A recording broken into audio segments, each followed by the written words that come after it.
Hi! Hello! నమస్తే, వణకం, అదాబ్. నేను మీ Bhaskar Timma. Sir అని పిలవచ్చు, అన్నయ్య అని కూడా పిలవచ్చు. మీ అందరికీ ఒక చిన్న మాట. నైన్త్ క్లాస్‌కి ఇంపార్టెంట్ క్వెషన్స్ కోసం రకరకాల ప్లేస్‌లు వెతుకుతూ ఉంటారు కదా! దొరకట్లేదు. మళ్ళీ చెప్తున్నా దొరకట్లేదు. కొద్దిగా కష్టంగానే ఉంది సిట్యుయేషన్ అంతా కూడాను. అయితే నేను కష్టపడి వెతికితే నాకు దొరికినవేంటంటే సిట్యుయేషన్ చూడండి.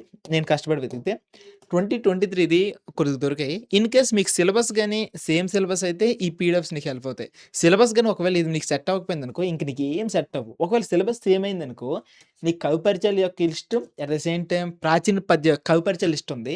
పద్య భాగంకి సంబంధించిన ఇంపార్టెంట్ క్వెషన్స్ ఉన్నాయి. అండ్ గద్య భాగంకి సంబంధించిన 4 మార్క్స్ సంబంధించిన ఇంపార్టెంట్ క్వెషన్స్ లిస్ట్ ఉంది.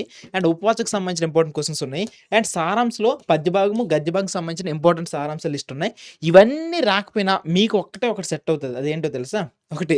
So, important పత్రాలనమాట. సో, ఏంటంటే చుట్టి పత్రం, పితాక పత్రం, మిత్రుక పత్రం, పుస్తక విక్రేతక పత్రం. సో, ఇదైతే ఎవరికైనా కామనే. సో, నేను ఒక మాట చెప్తున్నా. నైన్త్ క్లాస్‌లో కొద్దిగా కష్టమో, నష్టమో గట్టిగా నేర్చుకుంటే 10థ్ క్లాస్‌కెళ్ళినా ఇవే పత్రాలుంటాయి. సో, నేర్చుకోండి. వన్స్ ఇదయిపోయిన తర్వాత మనకి లాస్ట్‌లో నిబంధ ఉంటది.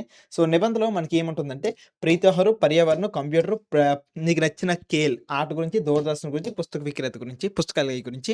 సో, మళ్ళీ చెప్తున్నా ఒకవేళ నీ సిలబస్సు, ఇప్పుడున్న సిలబస్ 2 ఒకటైతే ఈ పీడిఎఫ్స్ వాడుకోండి. లేదు హెల్ప్ కాకపోతే కనీసం ఈ పార్ట్ అయినా చూసుకోండి. మీకు ఇన్‌కేస్ సిలబస్ సేమ్ అయితదని నమ్మకం వస్తే ఇదిగో ఇక్కడ మోడల్ పేపర్ ఇచ్చాను. మోడల్ పేపర్ ఒకసారి చూసుకుంటూ వెళ్ళిపోండి సెట్ అయిపోద్ది. ఓకేనా?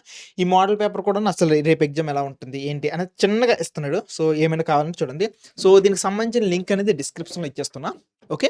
సో, మళ్ళీ మళ్ళీ చెప్తున్నా. ఒకవేళ నీకు హెల్ప్ అయితే యూజ్ చేసుకో. ఓకేనా? బాగా చెక్ చేయి. ఓకేనా? బాగా చెక్ చేసుకో. సరేనా? ఏదో చిన్న హెల్ప్. మరి ఏమి చేయకుండా ఉండడం కంటే ఏదో చిన్న హెల్ప్ అనేది చేస్తే బావుంటది కదా! అనే ఫీలింగ్‌తో చేస్తున్నా. సరేనా? So, by.